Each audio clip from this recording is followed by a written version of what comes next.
안녕하십니까. 오랜만에 제 사무실 스튜디오에 돌아왔습니다. 그동안 여러 군데 돌아다니면서 연설하거나 대담하고 제 방에서 한 것을 좀 삼가했던 것은 제가 여기서 무슨 정치평론가처럼 얘기하는 것이 격에 맞지 않아서 가능한 한 자제하려고 하다가 보니까 여기서 여러분에게 말씀드리는 것이 좀 적어졌습니다.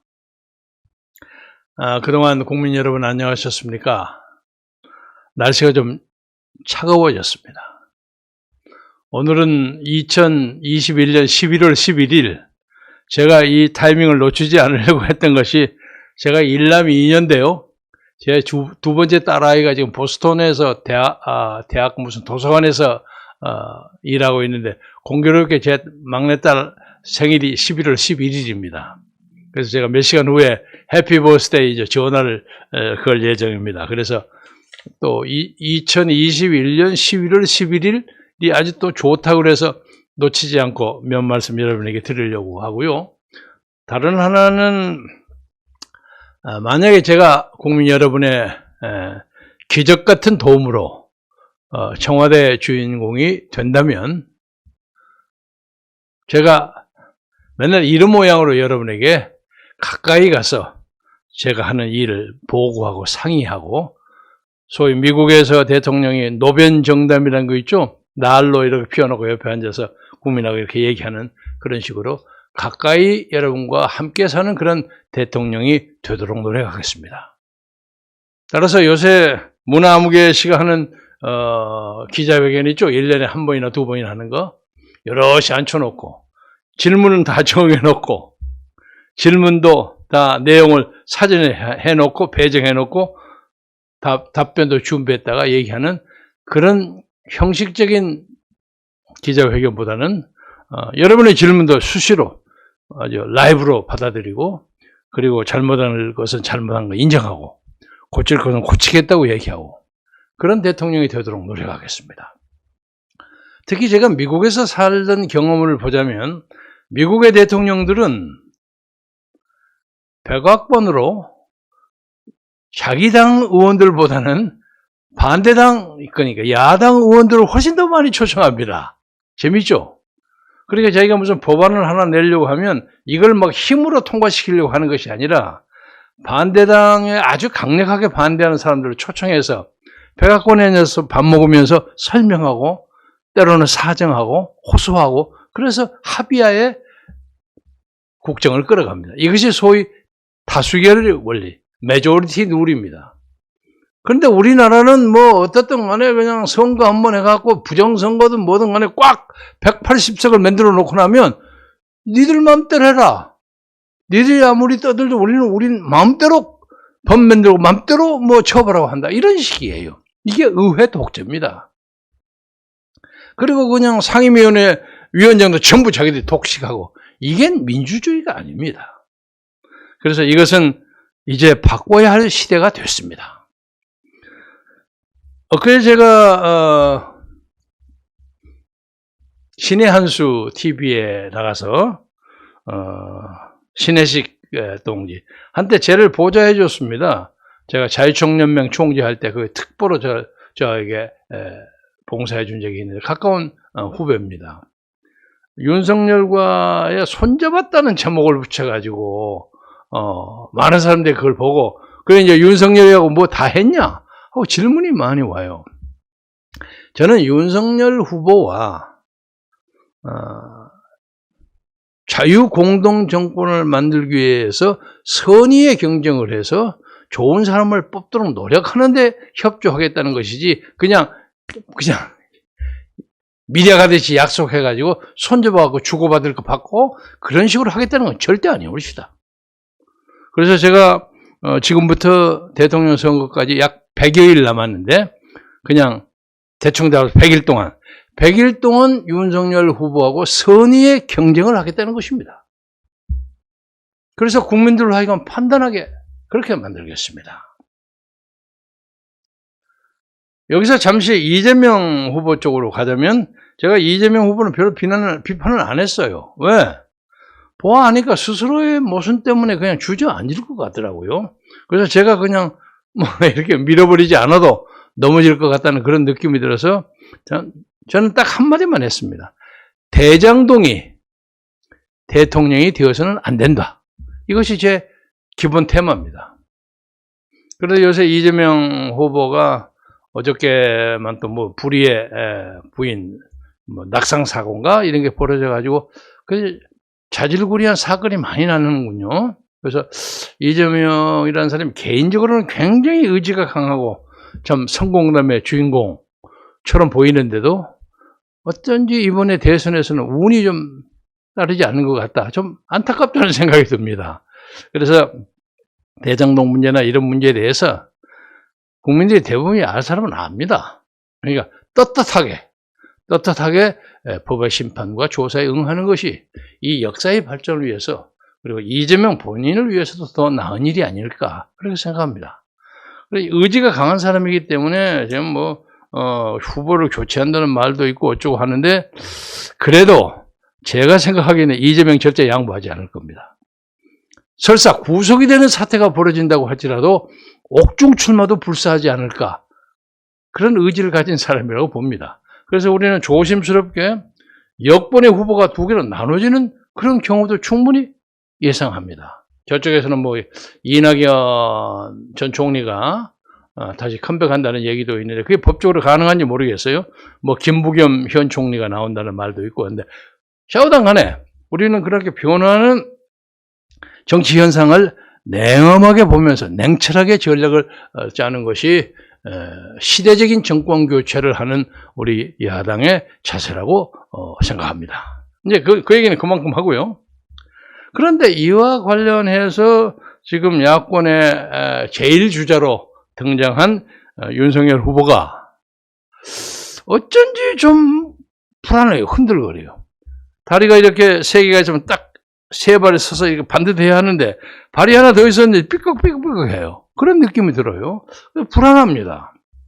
그래서 우리는 윤석열 후보로 하여금 좋은 대통령감이 될 수 있도록 트레이닝을 한다는 뜻에서 이거저거 질문한 겁니다.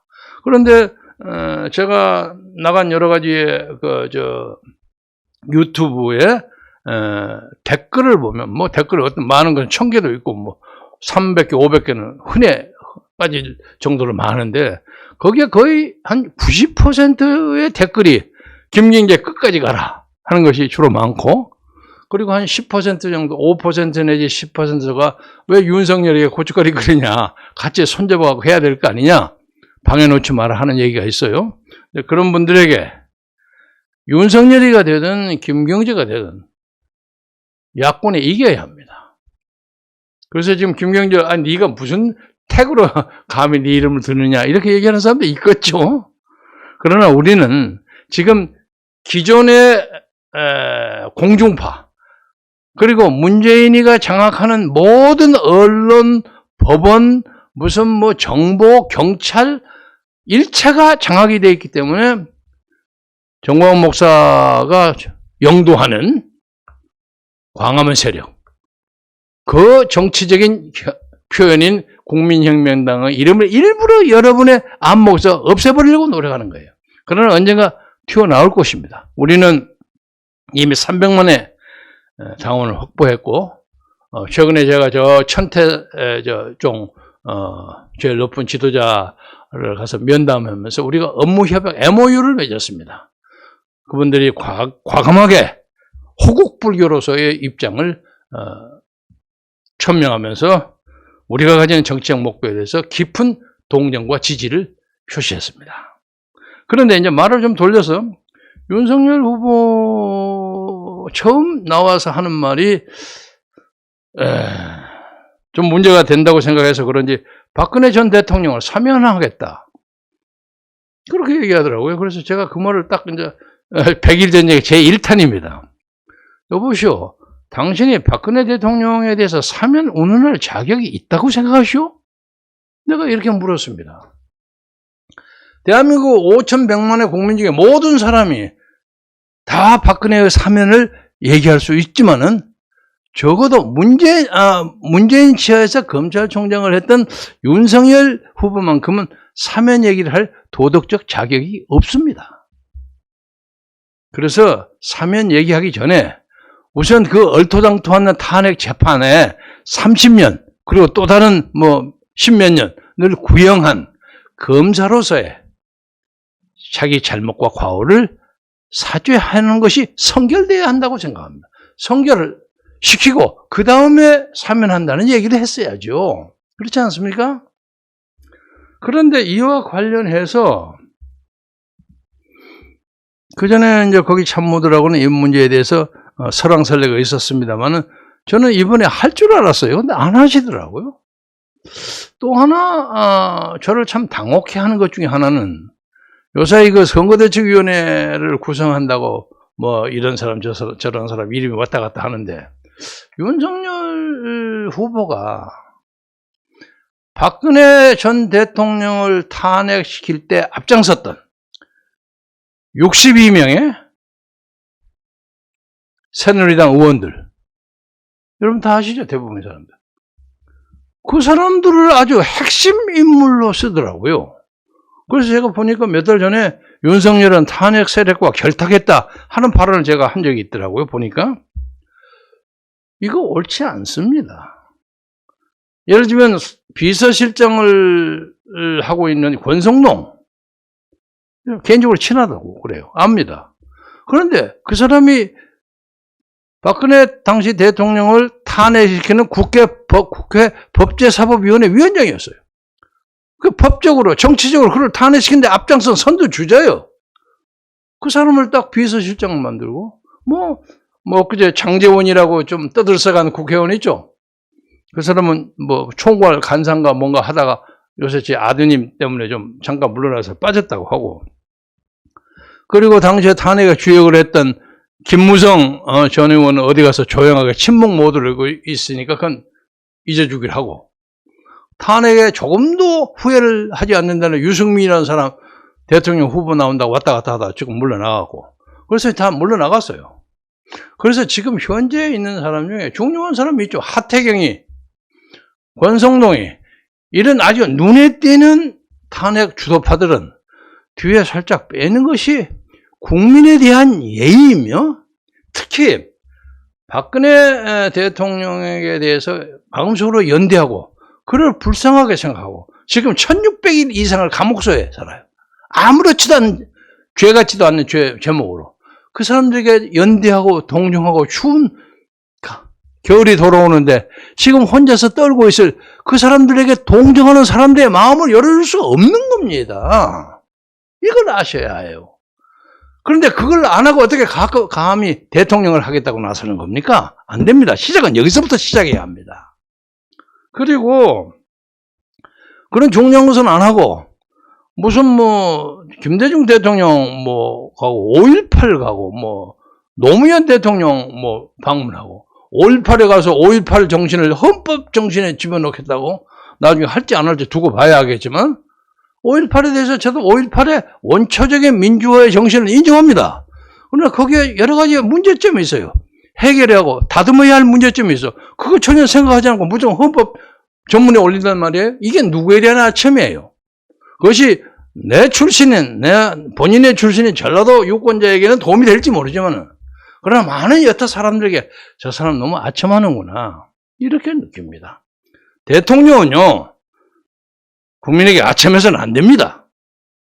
때로는 인기가 없다고 할지라도 과감하게 할 얘기를 해야 합니다. 그리고 돌아다니는 걸 보면서 완전히 대통령 다 된 것 같아.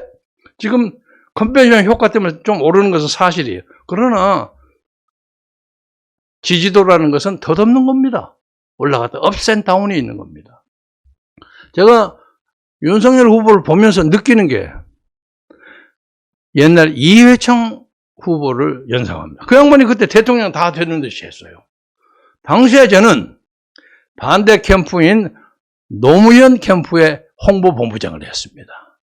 그때 민주당이 막 갈려져 갖고 좀 이상하고 그랬었는데 당시에 이제 저쪽에 제3 후보로 정몽준 의원이 있었죠. 여러분 기억하시겠지만. 근데 정몽준 씨가 부자 아닙니까?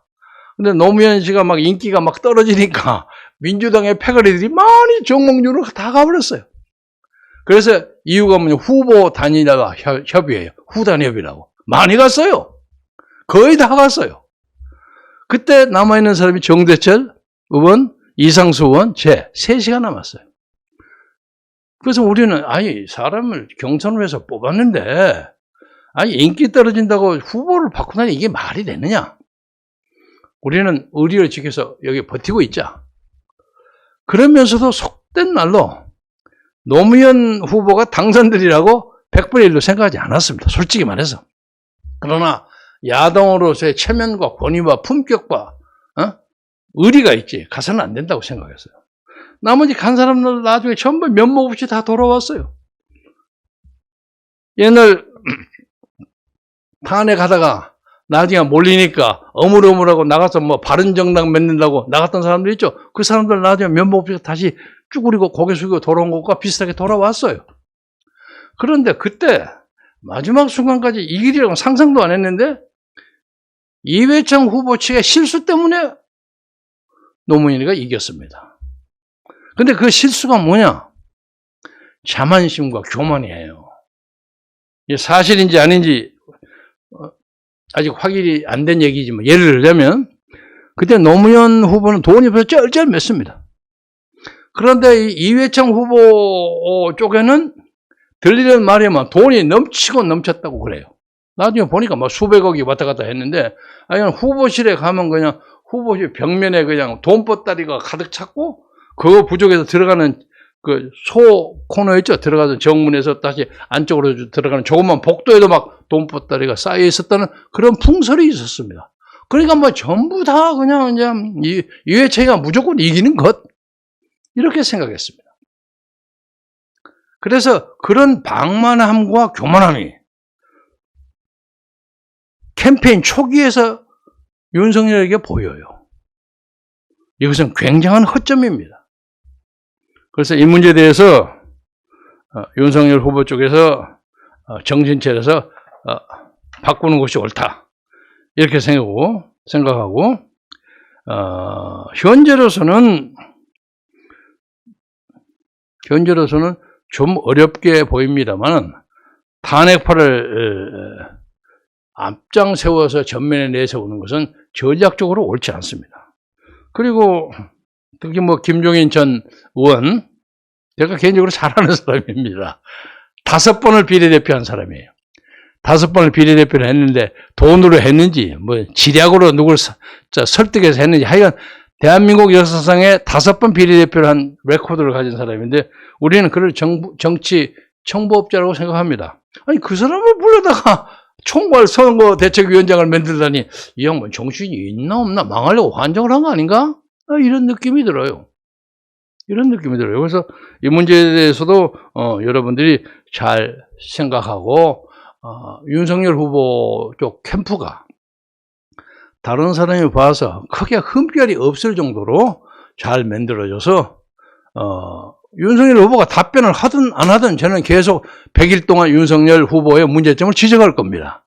제가 선의의 경쟁을 하겠다고 만약에 선언했기 때문에 제가 첫 번째 문제는 사면이 아니라 사죄를 먼저 해야 한다. 이걸 지적했고 오늘 두 번째 문제는 컨벤션 효과로 잠시 올라간 지지도를 믿고 대통령 다 된 듯이 너무 교만하게 하면 실족한다. 겸손해라. 그리고 선거대책위원회 구성에 많은 사람의 의견을 참조해서 헛된 사람은 귀에 넘어가면 스스로 망하는 것을 자초합니다. 이회창의 전례를 참조하시기를 바란다. 이 말씀을 드리고 싶습니다. 지금 우리나라 정치 현황에 중국이 비상한 관심을 가지고 있다는 여러 가지 정보가 왔습니다. 그래서 미국에서 동아시아 차관보가 지금 여기 도착했을 거예요. 아마 오늘 아니면 내일인가 왔을 거예요. 그래서 여러 사람을 접촉한다고 합니다. 그래서 윤석열 후보는 국방 안보 문제에 대해서 분명한 입장을 밝히십시오. 한미 동맹을 강화하지 않고는 이 나라가 살아갈 방법이 없습니다. 중국에게 말리면 안 됩니다. 그래서 그런 문제에 대해서 사드를 어떻게 하겠다는 거? 그리고 무슨 평화협정 문제에 대해서는 어떻게 생각한다거나 중국에 대해서 어떻게 생각한다거나 정확하게 밝히십시오. 국민들은 그 문제에 대해서 이 양반 또 엉뚱하게 제2의 문재인 되지 않는가, 제2의 노무현 되지 않는가 하고 의심합니다. 문재인 대통령도 처음에 시작할 때는 그러지 않았습니다. 하고 돌다가 뺑뺑 돌다가 다시 돌아왔죠. 최근에 이제 보니까 미국에 가서 무슨 설득을 당했는지 어쩌는지 요새는 약간 그 미국을 좀 봐주는 듯한 그런 입장을 취하고 있는 것 같아요. 불행 중 다행입니다만 청컨대 종전선언이니 평화협정이니 그 꿈속에 있는 얘기는 안 하시리라고 믿습니다. 그래서 이 문제에 대해서 윤석열 후보의 분명한 태도와 발표를 기대해 보겠습니다. 오늘은 여기까지만 하겠습니다. 여러분에게 틈틈이 윤석열 후보의 정강정책, 그의 사람을 쓰는 용인술, 그의 발언, 그의 태도 이런 문제에 대해서 선의이긴 하지만은 때로는 대단히 아픈 비판을 서슴지 않겠습니다. 우리가 설사 마지막에 마라톤을 다 달려서 도착 지점 5m 전방까지 가더라도 뭔가 통하는 게 있어야지 단일화하고 뭐하고 할 거 아닙니까? 무조건 그냥 권력을 나눠먹기 위한 야합을 하는 것은 그건 야합입니다. 그렇잖아요? 그래서 절대로 대한민국의 대통령이 되는 것을 쉽게 생각하지 마십시오. 그리고 이재명 후보 쪽에서 그 역지사지해서 스스로의 잘못된 거, 스스로에게 문제점 되는 걸 잘 정리해서 모쪼록 건투하시기를 빌면서 지켜보겠습니다. 여러분 건강하고 행복하게 사시기 바랍니다. 감사합니다.